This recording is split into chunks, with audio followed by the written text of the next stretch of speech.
A double feature today from the late great H.P. Lovecraft. I'm Christian Bravery, and you are listening to Savage Bites. First up, we have Polaris. Into the north window of my chamber glows the pole star with uncanny light. All through the long, hellish hours of blackness it shines there, and in the autumn of the year, when the winds from the north curse and whine, and the red-leaved trees of the swamp mutter things to one another in the small hours of the morning, under the horned waning moon, I sit by the casement and watch that star.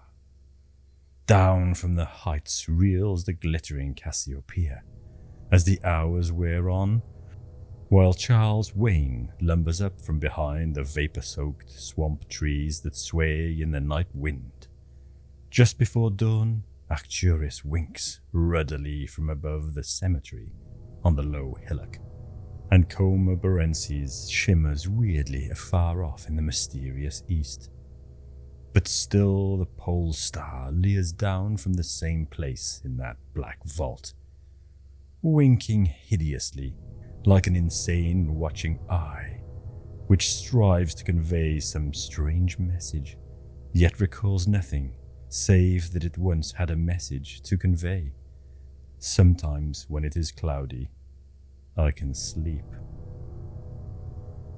Well do I remember the night of the great aurora, when over the swamp played the shocking coruscations of the demon light. After the beams came clouds, and then I slept, and it was under a horned waning moon that I saw the city for the first time. Still and somnolent did it lie on a strange plateau in a hollow betwixt strange peaks. Of ghastly marble were its walls and its towers, its columns, domes, and pavements. In the marble streets were marble pillars, the upper parts of which were carven into the images of grave, bearded men. The air was warm and stirred not, and overhead, scarce 10 degrees from the zenith, glowed that watching pole star.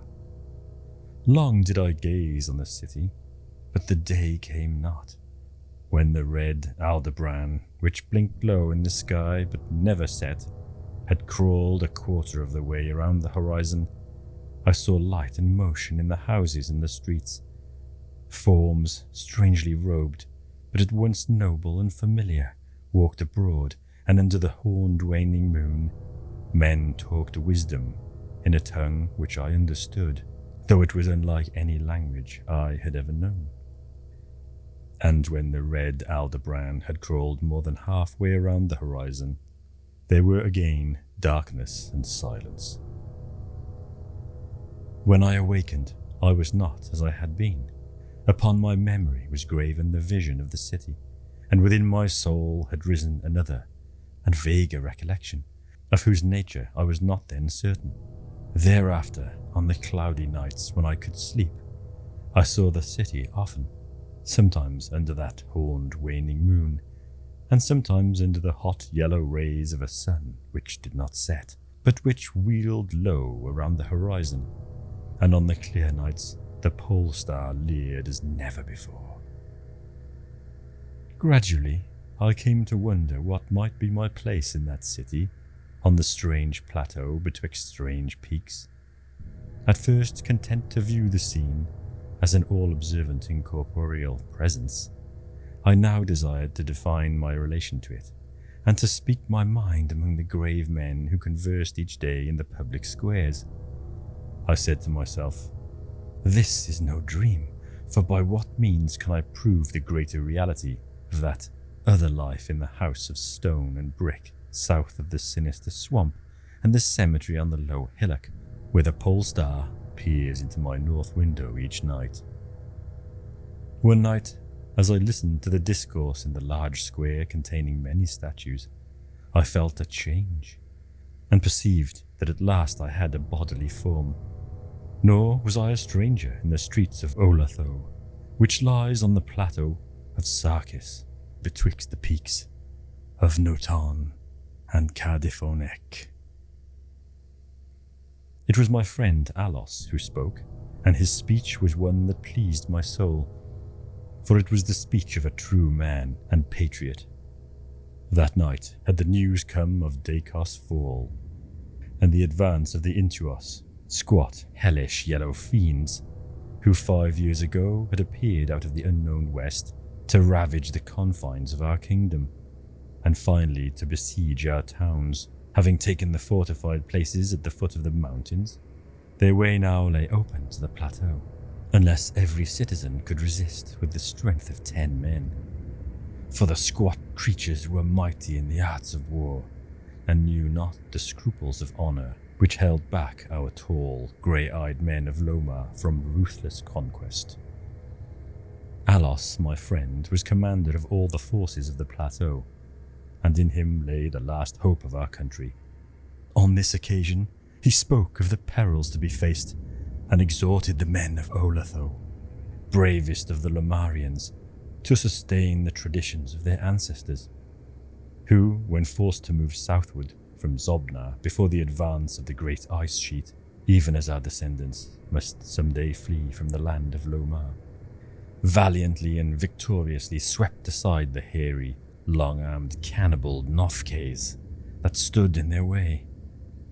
To me, Alos denied a warrior's part, for I was feeble and given to strange faintings when subjected to stress and hardships, but my eyes were the keenest in the city, despite the long hours I gave each day to the study of the narcotic manuscripts and the wisdom of the Zobnarian fathers. So my friend, desiring not to doom me to inaction, rewarded me with the duty which was second to nothing in importance. To the watchtower of Thapnen he sent me, there to serve as the eyes of our army.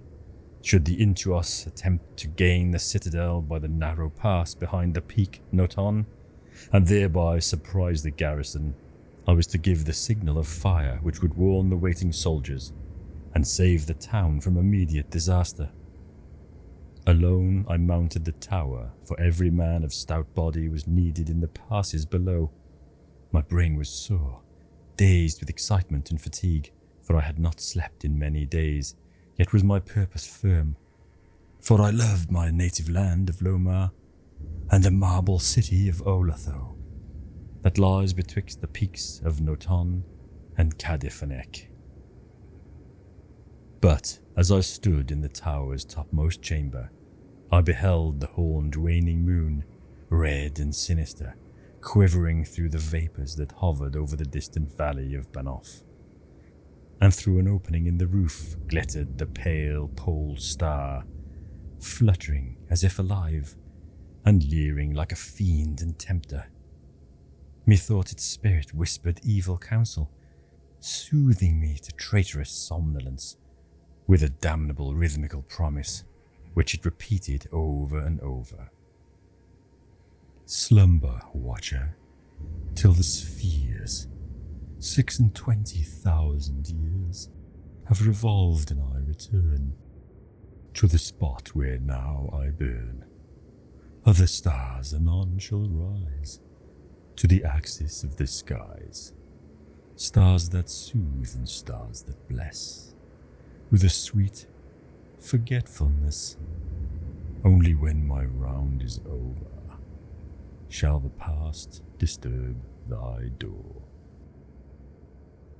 Vainly did I struggle with my drowsiness, seeking to connect these strange words with some lore of the skies which I had learned from the narcotic manuscripts. My head, heavy and reeling, dropped to my breast, and when next I looked up, it was in a dream, with the pole star grinning at me through a window from over the horrible swaying trees of a dream swamp. And I am still dreaming. In my shame and despair, I sometimes scream frantically, begging the dream creatures around me to waken me, ere the Intuos steal up the pass behind the peak Noton and take the citadel by surprise. But these creatures are demons, for they laugh at me and tell me I am not dreaming. They mock me whilst I sleep, and whilst the squat yellow foe may be creeping silently upon us. I have failed in my duty, and betrayed the marble city of Olatho. I have proven false to Alos, my friend and commander, but still these shadows of my dreams deride me. They say there is no land of Lomar, save in my nocturnal imaginings, that in those realms where the pole star shines high and red, Aldebaran crawls low around the horizon. There has been naught save ice and snow for thousands of years, and never a man save squat yellow creatures, blighted by the cold, whom they call Eskimo. And as I writhe in my guilty agony, frantic to save the city whose peril every moment grows, and vainly striving to shake off this unnatural dream of a house of stone and brick, south of a sinister swamp and a cemetery on a low hillock, the pole star, evil and monstrous, leers down from the black vault, winking hideously like an insane watching eye, which strives to convey some strange message, yet recalls nothing save that it once had a message to convey. So there we go, ladies and gentlemen. Polaris. And before we get into this next story, might I politely ask you to massage the like button and maybe even the subscribe button. That really helps me a lot with the algorithm. I'm really trying to grow this channel and really appreciate if you could help me out there. Thank you so much. Okay, up next we have Ex Oblivione, written by H.P. Lovecraft. When the last days were upon me, and the ugly trifles of existence began to drive me to madness, like the small drops of water that torturers let fall ceaselessly upon one spot of their victim's body, I loved the irradiate refuge of sleep. In my dreams I found a little of the beauty I had vainly sought in life, and wandered through old gardens and enchanted woods. Once, when the wind was soft and scented, I heard the south calling, and sailed endlessly and languorously under strange stars. Once, when the gentle rain fell, I glided in a barge down a sunless stream under the earth, till I reached another world of purple twilight, iridescent arbors and undying roses. And once I walked through a golden valley that led to shadowy groves and ruins, and ended in a mighty green wall with antique vines, and pierced by a little gate of bronze. Many times I walked through that valley, and longer would I pause in the spectral half-light, where the giant trees squirmed and twisted grotesquely, and the grey ground stretched damply from trunk to trunk, sometimes disclosing the mould-stained stones of buried temples. And always the goal of my fancies was the mighty vine-grown wall with the little gate of bronze therein. After a while, as the days of walking became less and less bearable, from their greyness and sameness, I would often drift in opiate peace through the valley and the shadowy groves, and wonder how I might seize them for my eternal dwelling place, so that I need no more crawl back to a dull world stripped of interest and new colours. And as I looked upon the little gate in the mighty wall, I felt that beyond it lay a dream country from which, once it was entered, there would be no return. So each night I slept, I strove to find the hidden latch of the gate in the ivied antique wall, though it was exceedingly well hidden, and I would tell myself that the realm beyond the wall was not more lasting merely, but more lovely and radiant as well. Then, one night in the dream city of Zakarian, I found a yellowed papyrus, filled with the thoughts of dream sages, who dwelt of old in that city, and were too wise ever to be born in the waking world. Therein were written many things concerning the world of dream, and among them was lore of a golden valley, and a sacred grove with temples, and a high wall pierced by a little bronze gate. When I saw this lore, I knew that it touched on the scenes I had haunted, and I therefore read long in the yellowed papyrus. Some of the great dream sages wrote gorgeously of the wonders beyond the irrepassable gate, but others told of horror and disappointment. I knew not which to believe, yet longed more and more to cross forever into the unknown land. For doubt and secrecy are the lure of lures, and no new horror can be more terrible than the daily torture of the commonplace. So when I learned of the drug that would unlock the gate and drive me through, I resolved to take it when next I awaked. Last night I swallowed the drug and floated dreamily into the golden valley and the shadowy groves. And when I came this time to the antique wall, I saw that the small gate of bronze was ajar. From beyond came a glow that weirdly lit the giant twisted trees and the tops of the buried temples, and I drifted on songfully, expectant of the glories of the land from whence I should never return. But as the gate swung wider, and the sorcery of drug and dream pushed me through, I knew that all sights and glories were at an end, for in that new realm was neither land nor sea, but only the white void of unpeopled and illimitable space.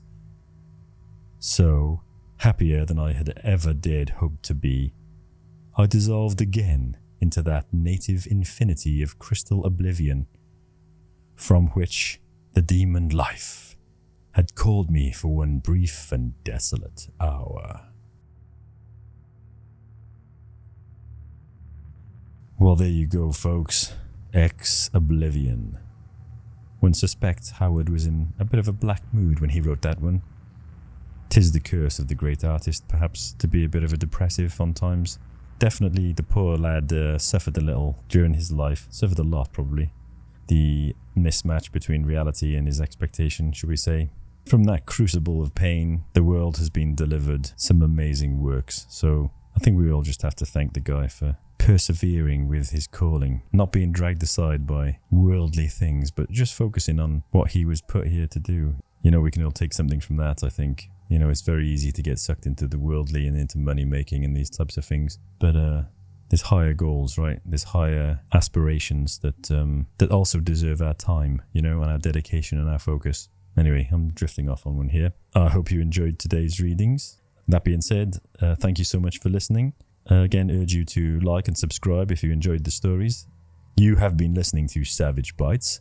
I'm Christian Bravery, and I will see you in the next one.